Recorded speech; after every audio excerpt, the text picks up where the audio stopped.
Көңілдес 18 жасқа толмаған балаларға тыңдауға болмайды. Әсем арт-артынан бала босанып, декреттік демалыста 6 жыл отырды. Ата-енесінен бөлек тұратын Әсемнің күйеуі жеке кәсіпкер. Қалтадағы күректі дипломның арқасында 6 жылдық үзілістен кейін жұмысқа тұрған Әсемнің бұл күнде қуанышында шек жоқ. Өйткені сүйікті жұмысына оралды. Әсем жұмысына қуана барады. 4 баласының екеуі сабақта, екеуі балабақшада, сабақтан тасымалдайтын көлік жалдап қойған. Жалақысынан балалардың сабағын, балабақшасын төлейді, жалақысынан артылғанына өзі киінеді, балаларын киіндіреді. Әсем жұмысқа шыққалы гүлдей құлпырып, көктемдей жайнап шыға келді.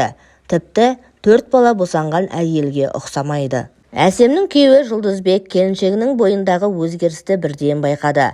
Күннен күнге жасарып бара жатқан әйеліне деген сезімі қайта жанданған сияқты. Жұбайын күнде кешке асқа күтетін болды. Әйелдің қуанышы тек жұмысқа шыққаны үшін емес. Әсем жұмыста өзін бағбандай суаратын Тимур есімді жігітпен жасырын түрде көңіл жарастырып жүрген еді. Тимурды күнде жұмыста көреді. Басында аса мән бермеген. Бір күні таңертең жұмысқа асығып келе жатып, Тимур екеуі лифтіде кездесті. «Кешігіп жүрсіз ғой?» деп жымиды Тимур.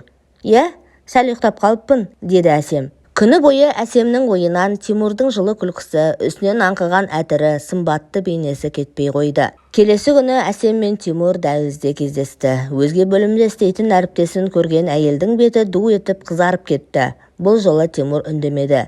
Тек жылы жымиып, жанынан өте шықты. Сөйтіп бір күні әріптестер болып караокеге баратын болды.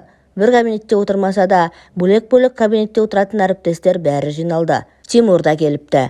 Дастарханға түрлі тамақтар, виски, мартини шараптың түр-түрі қойыла бастады. Әсем қызыл шараптан бір стақан құйдырып алды. Қашанғы бала-шаға отбасым деп жүрмек. Бір уақыт өзіне көңіл бөліп бір демалып алса болмай ма? Сөйтіп қызыл шараптан ұрттап алды.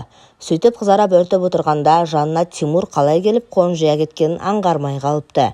Әсем бүгінгі кездесу үшін алып қояйық деп сұрақ ұйылған стақанын көтерді. Әсемнің бойы балқи бастады. Дәл қазір осы бір сымбатты еркектің қойнына жата кетуге бар, әсіресе жымиған бейнесі басын айналдырып әкетіп барады. Сонда да сыр білдірмеуге тырысып, алып қояйық деп шарап толған стақанын көтерді бұл да. «Мүмкін шығып қайтармыз?» деді Тимур, әйелдің кетәрі емес екенін көріп. «Қайда?» деді Әсем. «Жай, сырт жаққа шығып ауа жұтып қайтамыз», деді еркек. Тимур мен Әсем караокенің сырт жағына қарай шықты. Әрі-бері жүрген адам жоқ, қараңғылау тұсына келді. «Әсем», деді де Тимур әйелдің саусақтарынан аялай ұстады. Сөйтіп әйелді белінен құшақтап өзіне қарай жақындатты. Қызыл шарап бойын балқытқан Әсем өзіне есеп бере алмады. Нәпсісін тізгіндеуге шамасы келмеді. Сөйтіп еркектің дегеніне көне берді. Ешкімді, ештеңені ойлаған жоқ. Осы сәттен ләззат алғысы келді. Бір кезде Тимурдың ыстық еріне тигенде бойы одан әрмен босаңсыды. Тимур әйелді оң қолымен белінен құшақтап, сол қолымен қысқа етегін түре бастады. Әсем қарсылық танытқан жоқ. Сөйтіп қысқа етегін түріп жіберді де, өз шалбарының ауын ғана ағытып әйелдің етегінің астына көміп берді. Әріптес еркек пен әйел ләззат теңізіне бата бастады. Әсем ғарышта ұшып жүргендей күй кешті. Екеуі шаруаларын бітірген соң тез-тез үсті бастарын ретке келтірді. Қараңғылау жерде, тасада тұрған соң бұларды ешкім көрмеді. Тимур болса, тоймай қалған тәрізді ынтығып әлі тұр. «Үйге қайтуға әлі бір сағатымыз бар, жүрші қонақ үйге барайық», деді әйелге. Әсем тағы да қарсылық танытқан жоқ. Әріптесінің көзіне түспей, екеуі сырт киімдерін гардеробтан тез алды да асығыс шығып кетті. Қалада қонақ үйден көп нәрсе жоқ. Еркек пен әйел қонақ үйді тез тауып асығыс кірді. Бұларға төсектен басқа ештеңе керек емес. Екеуі тырдай жалаңаш боп шешінді. Әсемнің 4 баладан соң салбырап қалған омырауы Тимур үшін бүгін тым тәтті шырын тәрізді. Бір сағат ішінде тояттап үлгеруі керек. Тастай боп қатқан томарын Әсемнің жылы жеріне сүңгітіп үлгерген еркек өздіге ынтықты. Әйел болса, өзі жыға танымайтын әріптесіне бар абыройын ашып, рахаттана ыңырси берді. Бір сағат тез өте шықты. Екеуінің де қолдарында неке жүзігі болса да, бір-бірінен ол туралы ләм деп сұраған жоқ. «Арасында кездесіп тұрайық», деді Тимур. «Жұмыс арасында», деді Әсем. Осылайша Әсем 10 жыл отасқан жарының көзіне алғаш рет шөп салды. Бұл күні әйел үйіне кеш келіп, ауырып тұрмын деп бөк түсіп жатып қалды. Қызыл шараптың буы ұзаққа бармады. Тез арада есін жинаған әйел бір жағынан істеген ісіне өкінді, екінші жағынан Тимурға деген құмарлығын жеңе алмады. Жұлдызбек ештеңе байқаған жоқ. Ауырдым деген әйеліне бәйек боп үстін көрпемен жауып жүр. Әсем үстіне мінбелеген 4 баласына да қарамай бірден ұйқыға кетті. Тимур да әйеліне ештеңе сездірмеді, өйткені келіншегінің көзіне шөп салып үйреніп қалған еді. Сымбатты еркектің мойнына әйелдердің өзі келіп асылатын. Келесі күні жұмыста екеуі тағы кездесті. Түскі үзілісте Әсемнің WhatsApp-ына Тимур шықшы деп жазыпты. Кабинеттен шығып еді, есік алдында Тимур күтіп тұр екен. Кеттік, 1 сағат уақытымыз бар, деді еркек. Әсем Тимурдың көлігіне мініп алды. Кеше түнде байқамапты. Көлігінде 2 баласының суреттері тұр екен. 2 ұлың бар ма? Деп сұрады Әсем. Иә, 2 батырым бар, деді Тимур. Ал менде 4 бала, деді Әсем. Алайда балалар күнәһар қос пендеге тоқтау сала алмады. Балалары, жұбайлары болса да қос әріптес күн сайын түскі үзілісте көліктің артқы орындығын төсекке айналдырып құмарларын қандыратын. Тимур Әсемге ойына келгенін жасайтын. Әйелдің де бар күткені сол. Төсек ләззатын өз ақ некелі жұбайынан емес өзгеден тапты. Тіпті Тимурдан өзге ештеңе талап етпейді. Гүл, ақша, сыйлық алған емес. Төсек ләззатын сыйласа, сол да жетеді бұған. Арада жарты жылдай уақыт өтті. Әріптес екеуі осы аралықта күн сайын кездесті. Алайда бұлардың кездесіп жүргендерін жан баласы білген де, сезген де емес. Екеуі осы аралықта тек төсектес емес, сырлас досқа айналды. Бір-бірінен жасыратын сырлары болмайтын. Бір-біріне бауыр баса бастады. Алайда екеуі ешқашан бірге бола алмайтыны ақиқат. Жұмыста көңілдес ұстаған Әсем үйде адал жар, қамқор ананың рөліне ене білді. Сондықтан да бұлар Жұлдызбек әйелінен еш күдіктенбеді. Сондай күндердің бірінде Тимур Әсемге ұсыныс тастады. Осы жексенбіде жұмыстастар болып жиналамыз деп айт күйеуіңе. Мен сені қала сыртындағы демалыс орнына алып кетемін. Тек сен екеуміз ғана жақсылап демаламыз, деді еркек. Әсем қуана келісті, өйткені қала сыртында қыдырмағалы қашан. Әйел үйіне келе сала шай ішіп болған соң балалардың ұйықтауын күтті. Күйеуінің ақысын берген соң жолдасының құшағында жатып еркелеп сөз бастады. Осы демалыста жұмыста демалыс болады екен, кәуапханаға барамыз. Мен де барайыншы. Жұмысқа шыққалы тек 1 рет караокеге барғаным болмаса, әріптестеріммен бірге ешқайда шықпайды екенмін. Өтінем, кәуапханадан соң ары қарай демалатын орынға барамыз.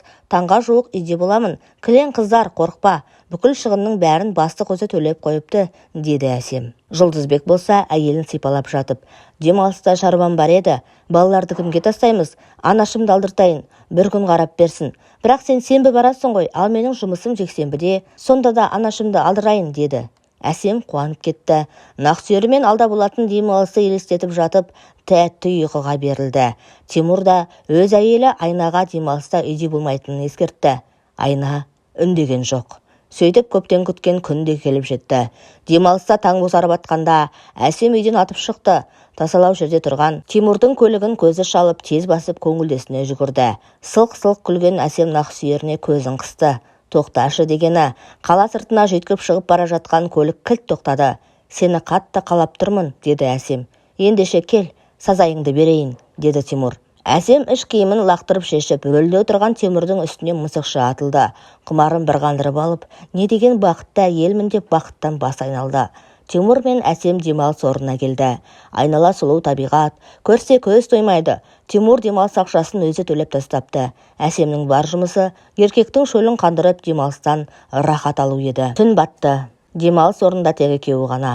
Екеуі үшін бүгінгі түн ләззат түні еді. Рахаттана аймаласып ойларына келгенін жасады.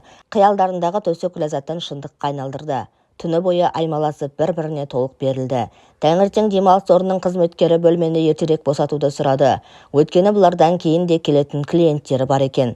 Таң бозарып атқанда түні бойы төсек ләззатына берілген екеуі ұйықтап қалыпты. Қызметкердің есікті қатты қаққан дауысынан шошып оянды. Апыл-ғұпыл киініп, ұйқылы ояу есікті ашқан Әсем мен Тимур есік алдындағы көріністі көріп, тілдерін жұтып қойғандай тұрып қалды. Өң мен түсті ажырата алмай өз көздеріне өзі сенбеді. Өйткені есіктің алдында Әсемнің күйеуі Жұлдызбек пен Тимурдың әйелі Айна тұр еді. Ақиқаттың бәрі ашылды. Осы күнге дейін Тимур мен Әсем өз күнәларын жасырып кездесіп келсе, Жұлдызбек пен Айна да көңіл қосып жүріпті. Бұлар бір-бірін қайдан таниды? О, тұба, бұндай да болады екен-ау. 4 күнәһар есік алдында сілейіп біраз уақыт тұрды. Бір-біріне деген сұрағы көп, алайда жауабы жоқ. Ешкім ештеңе деп жақ ашпады. Бұл қалай болғаны демеді. Кім қашан жүріп басса да, Бұл сұрақтың да жауабы жоқ. Айна Тимурға, Тимур Айнаға, Әсем Жұлдызбекке, Жұлдызбек Әсемге сұраулы жүзбен қарап тұр. Уақыт бір орында тоқтап қалған тәрізді. Біраздан соң әрқайсысы өз жұптарымен үйлеріне қайтты. Екі көлік бірінің артынан бірі ыңыранып төмен қарай ызғыды. Осы сәт, осы күн болмағандай, ешкім ештеңе көрмегендей кейіп танытты. Басқа мал жоқ. Төртеуінің де бір-біріне кеткен есесі жоқ. Келесі күні Әсем мен Жұлдызбек шұғыл заттарын жинап, басқа қалаға көшіп кетті. Жабулы қазан, жабулы күйінде қалды. Арада біраз уақыт өткенде Әсемнің де Айнаның да екі қабат екені белгілі болды. Екеуі бір уақытта көтеріп, бір уақытта босанды. Әкелерінің кім екені айтпаса да түсінікті. Сонда да араларына сызат түскен ерлі-зайыптылар бұл құпияны көрге бірге ала кетеміз деп шешті. Тимур Жұлдызбектің, Жұлдызбек Тимурдың баласын өз баласы деп қабылдады.